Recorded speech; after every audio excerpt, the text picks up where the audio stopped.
Welcome back to Staying in My Lane podcast, the place where we unpack life's messy lessons, one honest conversation at a time. We are having the conversations that are awkward and uncomfortable, the ones that nobody wants to have aloud. And today's conversation, we are digging into something that is a struggle to almost everyone: forgiveness and admitting when we are wrong, and how to move on. Now, before you roll your eyes or start feeling that little pit in your stomach, we are all in this together. This is not about shame or guilt, it's about growth. Let's start here. Why is admitting when we are wrong so hard? Well, first, ego. There's this part of us that really wants to be right all the time, no matter what. Being right feels safe, it feels powerful, and it feels controlling. We feel in control when we are right.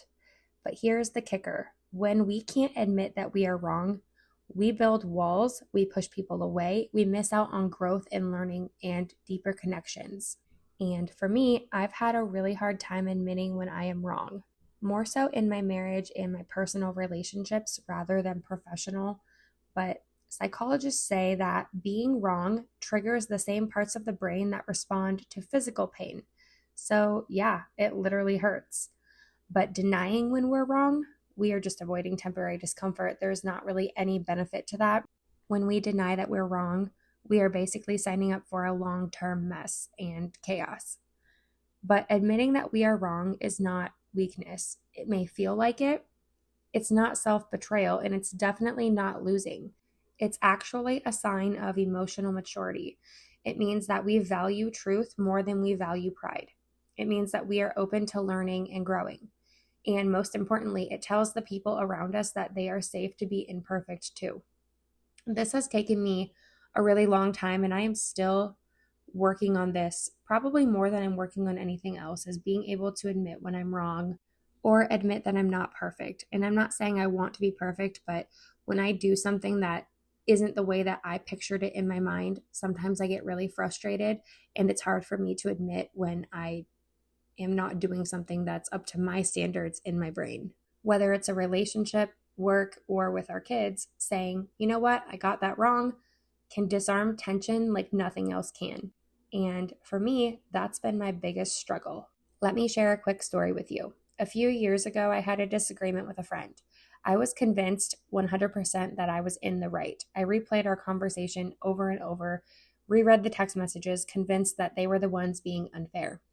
But then I reread the messages slower, and I realized, wow, I had totally missed their point of the conversation. I had made assumptions. I spoke out of frustration, and I was the one who was actually in the wrong. So I reached out, I apologized fully. And you know what? That apology didn't make me feel small. It actually made me feel human. It made our friendship stronger than it ever has before. And it was really hard for me in that moment to reread the conversation and, in my gut feeling, know that I missed something and take that accountability that I missed the whole point of what she was saying. But that's the thing about being human, is that we mess up. We miss things that we didn't see the first time because we are so rushed to be right. We are so rushed to get through a conversation, especially the ones that make us uncomfortable. We tend to skim over the most important details. So, how to admit you're wrong without self-destructing? How do we do that? Here's a quick framework that helps. Pause and reflect. Before reacting, take a deep breath and ask yourself, could I be wrong? Because it's possible. Is there something that I'm not seeing? And own it. Clearly and concisely, own it. Say the words that I was wrong, not I might have made a mistake if you saw that from that way. Just own it. Cleanly and clearly. Acknowledge the impact, especially in relationships. It's not just about what you did, it's about how your actions affected the other person. Learn to adjust. Let the movement teach you. What would you do different next time? And move on. Once you've apologized, let go of the shame and move forward. The goal is growth, not perfection. I say that a lot, and I truly do mean that, because coming from a perfectionist, I have self-sabotaged and self-destructed more times than I can count, because in my head, I see something that I want and I see the way it should be. And if I don't get that, I feel like I've failed. And I will just destroy my confidence, destroy my self-esteem, and self-sabotage a relationship or a situation just because I feel that I didn't live up to my expectations. But the truth is, we are all going to get it wrong sometimes. It's part of being alive, part of being human, and part of trying. But every time that we admit that we were wrong, we build a little bit more trust with ourselves and with others. We open the door to better conversations, deeper relationships, deeper connections, and real growth. And with thinking about that self destructive behavior, the self sabotaging, I think it's really important to also talk about that forgiving yourself is critical to making progress in your growth. How do we forgive ourselves for our past mistakes? How do we forgive ourselves in allowing ourselves that grace and compassion to move forward without looking back or regretting anything, looking back and degrading ourselves, whether it's aloud or in our mind, or really focusing on looking at the negatives rather than the positives, picking apart everything that we could have done differently when we've already moved past a situation. Acknowledging our actions and taking responsibility for something that we've done, whether it's a failed relationship, saying something mean to our spouse in the heat of the moment, or degrading ourselves in front of our children. How do we forgive ourselves for something that we've done and we may have regret over something that we haven't really came to terms with yet, or that we wish we didn't do because it's embarrassing and we know it was wrong? I think the first thing that we can do is to acknowledge our actions and really try to identify what we did wrong in the situation and understand the impact of our actions on other people, and also how our actions and how our self-sabotaging behavior or negative self-talk impacts us in our own minds. Accepting that we are not perfect, accepting that we made a mistake, accepting that we've been a toxic person in the past, and looking at the responsibility is really important in order to make growth. And it's far from easy. It's kind of that one step forward, two steps back movement. And allowing yourself to feel these emotions, whether it's anger, sadness, regret, don't dwell on the situation too much. Sometimes that's really helped me when I'm feeling guilty. For example, feeling like a failure as a mom. I'm going to set a 5-minute timer. I'm going to wallow in self-pity. Then I'm going to go take a shower or work out, and I'm going to go do something to make it better. Because in all reality, it's really easy to wallow in that self-pity and sit in that poor me stage for too long to where we can't get out of that feeling. So give yourself that time, feel your emotion, and then move forward. Analyze what went wrong, whether you have to write it on paper, draw it like a little spider web, journal it, or talk into your phone, or even have a conversation with a friend. Listen to some heavy metal music, rage, meditate, work out, whatever it may be. Those are some things that I do when I'm feeling really emotional and I just don't know how to handle it and I need to get that stress out of my body. I will listen to music, work out. I will deep clean my house because cleaning for me is a stress reliever. I know that's probably a trauma response, but that is also a very big stress reliever for me. Practice that self-care, that self-compassion. Practice giving that grace to yourself and meeting yourself with kindness, meeting yourself with compassion, meet yourself with that patience and understanding.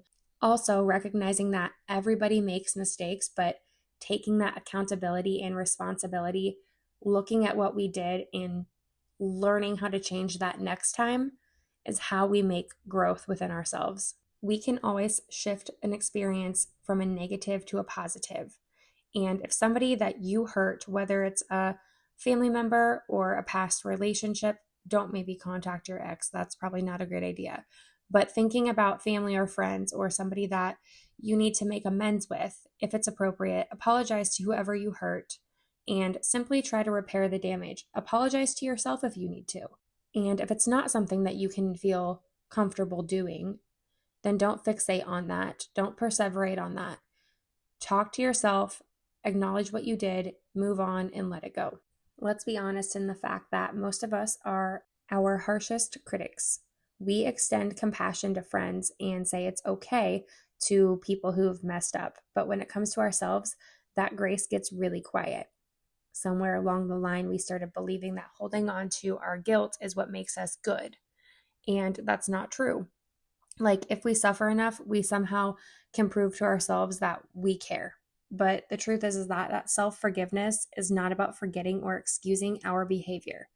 It's about healing. It's about acknowledging our mistakes, our toxic patterns of behavior without letting it define us. Forgiving yourself is not for the dramatic moment of swelling music in the background. It's often quiet, subtle, and repeated. It takes time.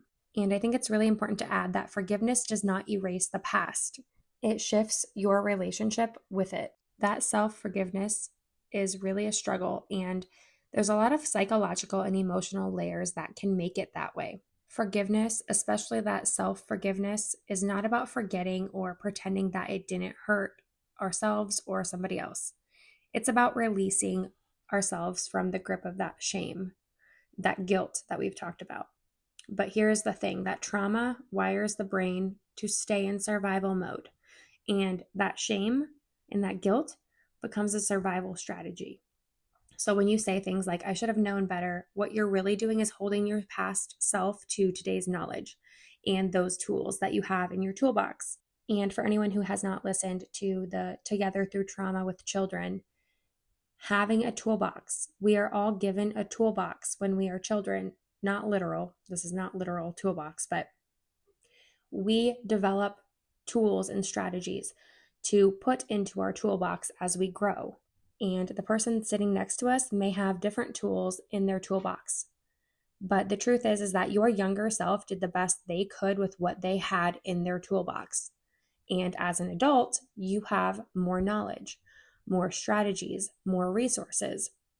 And yet we don't always believe that, because believing it would mean facing the grief, facing the pain, and that's a heavy thing to do. Sometimes it's easier to stay angry at ourselves than sit with the heartbreak and look for the tools to make things better. That trauma doesn't just live in our mind. We've talked about the fact that trauma lives in the body. The neural pathways formed during childhood, especially under chronic stress, tend to get reinforced over time. So if you've been telling yourself the same painful story for 10, 20, even 30 years, or having that negative self-talk, that self-sabotage, that self-destructive behavior, that's a belief system, and beliefs are powerful. They filter how we see the world, how we see ourselves. So that self-forgiveness is not just an emotional decision, it's a neurological rewiring of the brain, which takes time, repetition, and safety. You don't have to earn your own forgiveness. You are not broken. You are not damaged.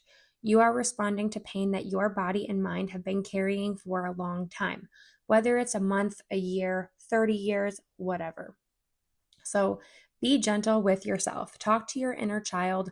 Reflect on how you have dealt with things in the past, even if it's writing it down or talking about it with a friend. Give yourself that compassion that you've been withholding. Let's move on. Accepting reality is hard. It means facing what is instead of what we wished it was. It means letting go of fantasies or ideal outcomes or the versions of life that we clung to as children. And if you're anything like me, you've probably had moments where holding on to the idea of something felt safer than letting it go. But here's the truth. Denying that reality doesn't protect us. It prolongs our pain. Acceptance is not surrender. There was a time in my life where I was holding on to a version of myself that no longer existed. I kept showing up to the world with a mask, trying to pretend that I was okay, like I wasn't grieving the loss of my dream from childhood or my ideal relationship that I wanted, or even just a phase of life that quietly slipped away from me. But the more that I denied what was really happening inside me, the more I disconnected from everybody and everything. I was moving, but I was moving in the wrong direction. Like a treadmill, not going anywhere. I was stuck in motion. And that's when I started to accept what is. Slowly, bit by bit, I accepted reality. And accepting reality is not about liking it. It's about recognizing that this is where I am. This is the start line. This is not the finish line. It's saying to yourself, this is my truth right now, but how can I build off from this? Where can I build from here? Here's what I learned. Feel it fully. Don't rush through the pain. Sit with it, name it, honor it, because what we resist persists, and what we feel, we heal. Detach from fantasy. Often, we're not hurting because of what is, we are hurting because of what we hoped for and what it would be. if we could have it. The sooner that I started accepting that life is not a fairy tale and the fact that my life is not a movie, the easier it became to accept reality. Often we are hurting not because of what is, right? We are hurting because of what we hoped it would be. I just had to repeat that. Mourning that imagined future, that is okay. It's part of moving on. But holding on to that future is going to keep you stagnant. So rewrite the narrative. You are not a failure. You are not a mistake. You are not stuck. You are the learner, the survivor, and the author of what comes next. Act from love, not fear. Move forward because you love yourself too much to stay stuck, not because you're afraid of being alone or being behind. We often have this picture perfect idea of what our lives should look like. Especially when we were kids, we pictured the white picket fence or the big castle and the perfect husband with the kids running around and all of these things that are so not ideal. It's not reality. So what do? We have to come back to the now, the present. The only place that we can truly act from is the present moment. The past taught you lessons. The future has hope, but right now in this moment has power. So if you're in a season where life did not go according to plan, if you're sitting with that disappointment, that resentment, that confusion, or even anger towards yourself, that's okay. You are not alone. I am still feeling that. Acceptance is not weakness, it's wisdom. Moving forward doesn't mean rushing. It means choosing with intention to take the next step, even if it's just a deep breath or going to get a coffee to sit down and read a self-help book. You owe yourself that freedom. You owe yourself a future that's not chained to the past. Stop perseverating on it. Stop thinking about it. You have to be okay with moving forward. And it's taken me so much time to move on from my past, especially when I'm such a self-critic to every single thing that I do. I overthink it. I get mad at myself. I hold on to it. I take it out on my husband and other people who are in my life. And I get really upset thinking about the fact that life has not went according to plan for me. I am divorced. I have full custody of my children. The person that was supposed to keep them safe is the biggest source of their pain. And that's hard. That is hard to accept. And that's hard to come to terms with. And I feel like it's my fault. And it's taking me a long time to get past that feeling. So now that we've talked about forgiving ourselves, what about forgiving other people? Today, we are going to also dive into a topic that can feel really heavy, but it ultimately sets us free because forgiving other people, even especially when they don't say sorry, is not for them, it's for you.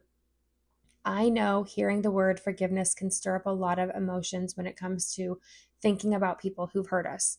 Maybe you've been deeply hurt by a lover or a family member or a friend. Maybe someone broke your trust or betrayed you or simply just vanished when you needed them the most. I've had all of the above. So today we are not going to just talk about what forgiveness is. We're going to talk about what it's not, why it's so hard, and why it's one of the most powerful things that you can do for your own healing. Not for the other person, for you. So let's start with a question. Have you ever held on to a grudge for so long that you forgot why it started, but you still felt the weight of it every time that person's name came up? Because I have. You are not alone. This is what resentment does. It camps out in our hearts. It replays the moment on a loop. And often it doesn't punish the person who hurt us. Instead, it punishes us. So forgiveness is not saying what they did is okay. Forgiveness is not forgetting or minimizing the pain. Forgiveness is not trusting that person again. Forgiveness is not reopening a door that should stay closed. However, forgiveness is releasing yourself from the burden of bitterness. Forgiveness is choosing peace over poison. Forgiveness is allowing yourself to move forward without being dragged through the weight of that pain behind you. Basically, it's not about them, it's about you. And in all honesty, sometimes holding on to that anger can feel so powerful, like a form of justice. Like if we let it go, it means they got away with it.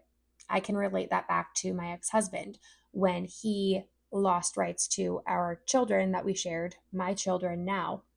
I was angry. I was angry up until about a couple months ago.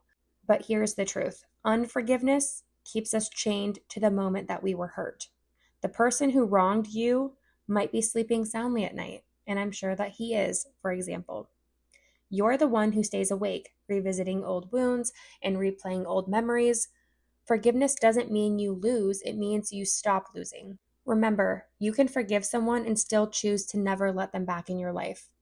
Boundaries and forgiveness can and often should coexist. The best thing that we can do is to release that anger, because holding on to anger doesn't just affect your heart, it literally changes your brain.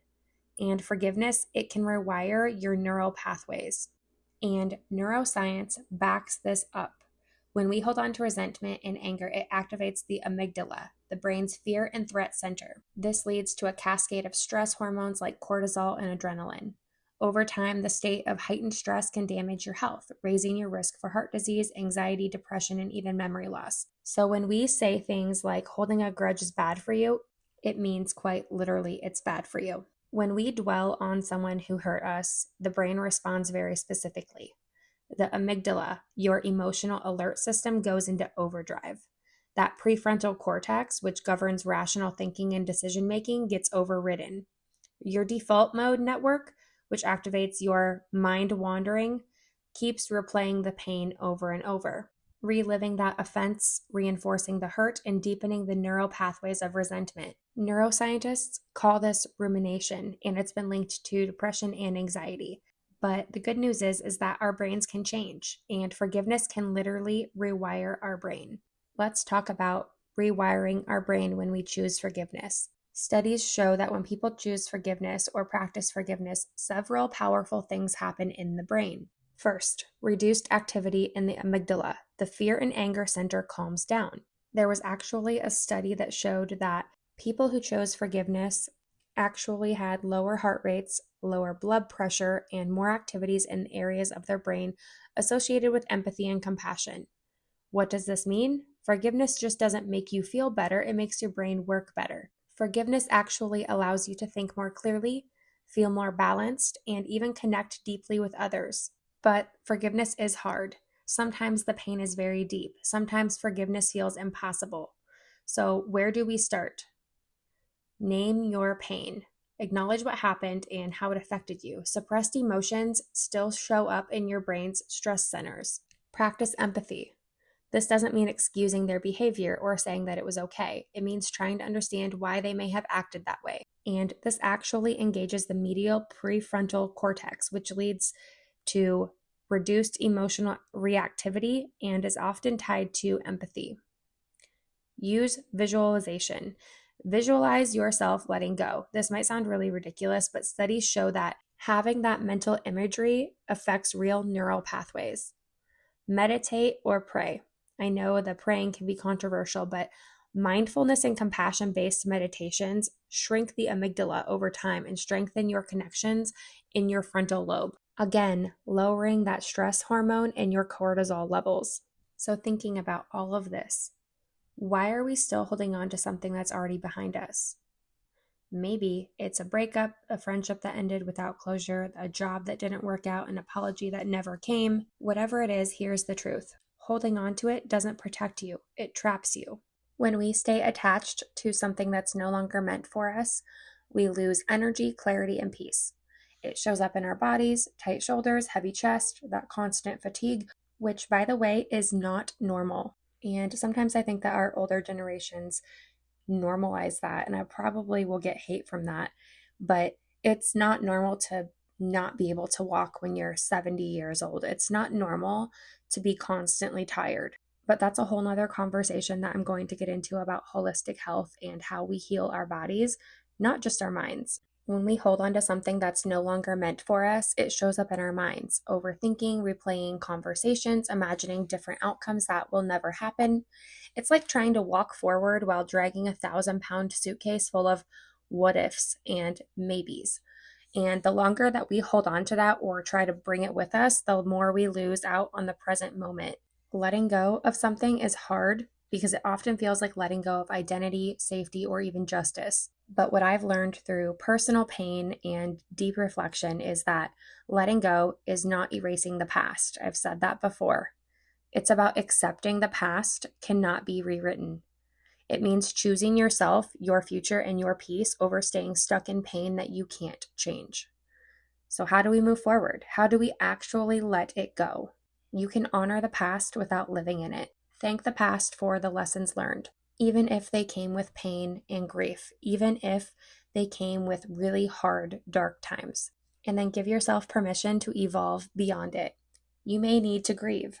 Letting go means grieving not just the person or moment, but the version of you that you had hoped things would turn out differently, that you hoped that you'd be, or that you hoped that you'd have. And forgive where you can, not always for them, but for you. Forgiveness is a powerful release. Even if you can't forgive just yet, deciding to not carry on the bitterness and resentment is a step forward. You get to decide what happens with your story. We are the authors of our own stories. You are not what happened to you. You are what you choose to do with it. I want to share a personal experience for a moment. There was a time that I was stuck in something that had ended, but I didn't want to admit it. And a relationship that I knew wasn't right, but I kept replaying every conversation, every missed opportunity or chance, every version of what if I had done this instead of this.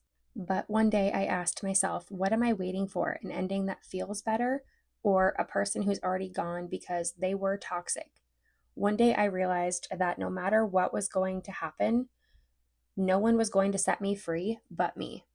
I had to say, this chapter is over and I'm allowed to start a new one. And from that place of pain, but also power, I began to move forward. Not because I had it all figured out, but because I knew I couldn't keep living in the past. I knew that I couldn't change that moment, and I couldn't go back and redo my entire relationship with this person. And you know what? That lightness came with a choice. It changed everything. And I had to redo that and go through that all again.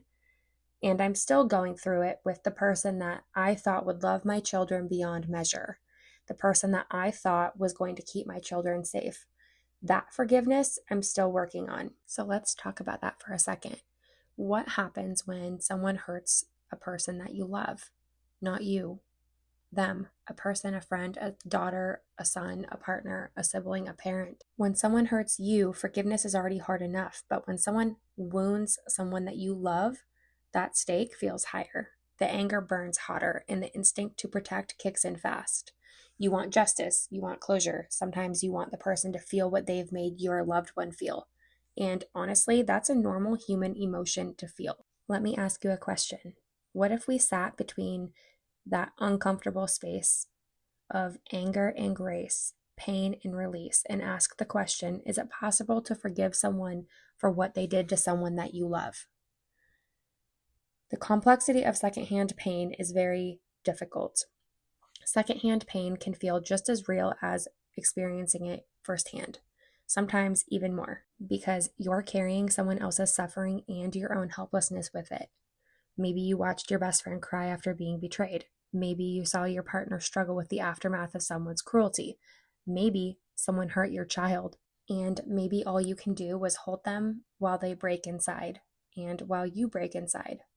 It's infuriating beyond anything, and forgiveness makes it feel like surrender, like giving up on defending the people that you care about. But what if forgiveness is not about the person who hurt them? What if it's about you and your capacity to keep living without carrying that rage inside? Let's clear something up, that forgiveness is not saying what that person did was okay. It's never forgetting. We've talked about that.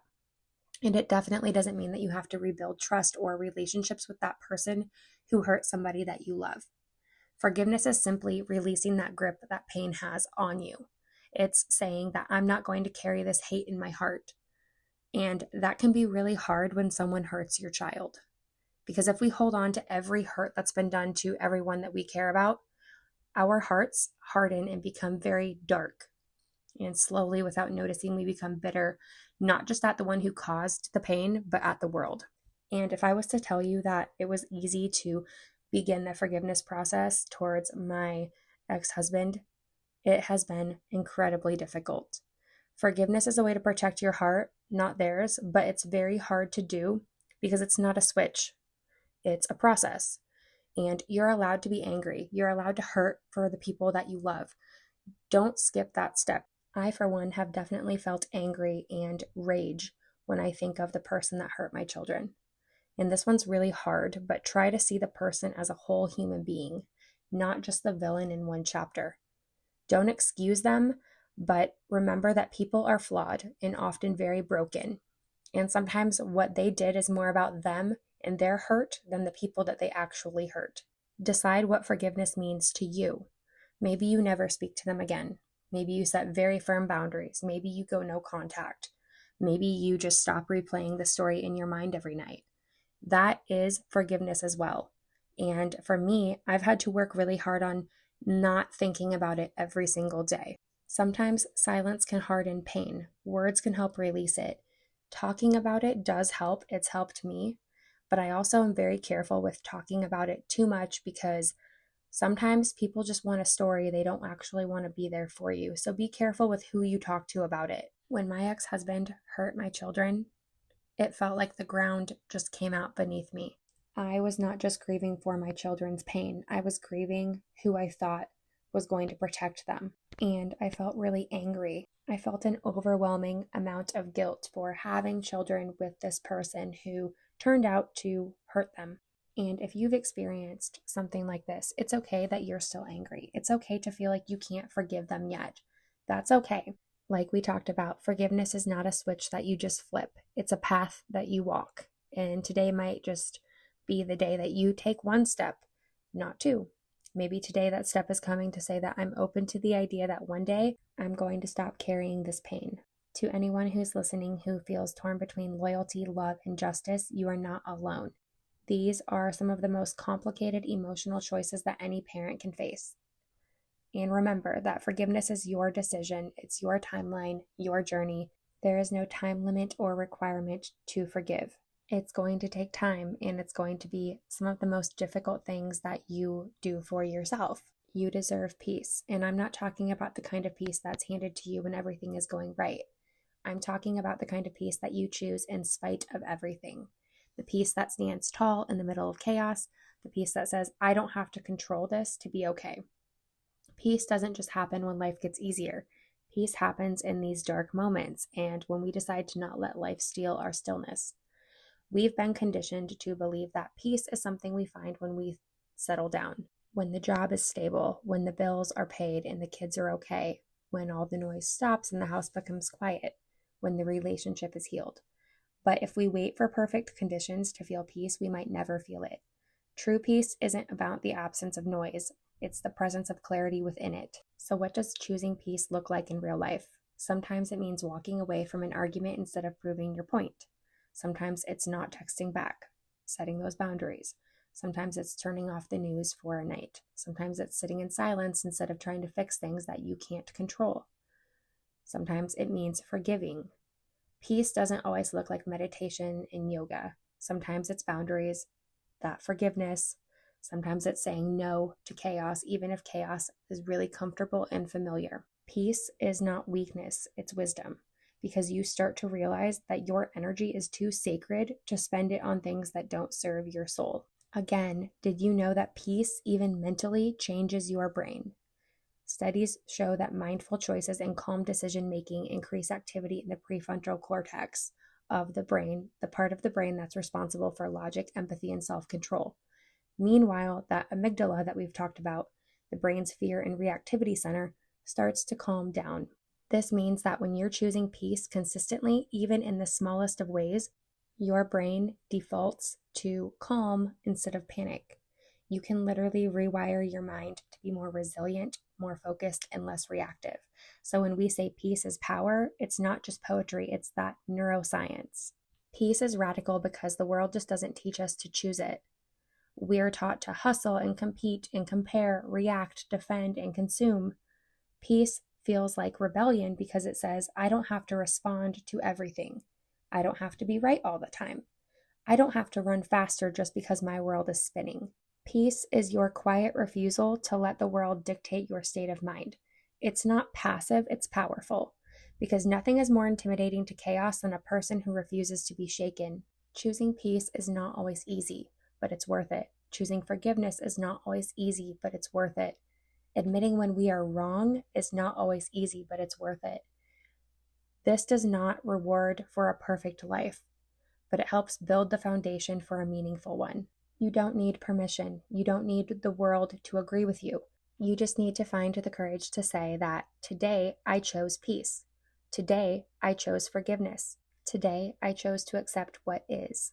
And that brings us to the close of today's episode on choosing peace and forgiveness, admitting when we are wrong, forgiving ourselves, and accepting what is in the moment. I want to leave you with this truth. Peace and forgiveness aren't final destinations, they're daily decisions. Some days you'll feel strong and centered, while other days that past will creep in, old wounds will sting, and you might feel tempted to pick the pain back up. That is completely normal. We are human.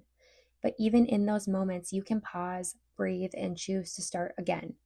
Choose peace, not because everything is fixed, but because you deserve freedom from what weighs you down. Choose forgiveness, not because they earned it or they deserve it, but because holding on to it is costing more than letting go. You don't have to forget. You don't have to make it okay. But you can say, I will no longer carry this pain, because peace is not passive and forgiveness is not weak. These are acts of courage, acts of healing, and acts of power. Your life is sacred. Your energy is sacred. You deserve to have peace. You deserve to have forgiveness. You deserve to live in the highest version of yourself. You can find this podcast on any platform. Just go search Staying in My Lane podcast. Look for the picture that goes with this podcast and share it with your friends. Share it with your family. Listen to it. And if you have questions, reach out. I will link my email for this podcast in the description below. And remember to take care of you. Choose you over everything.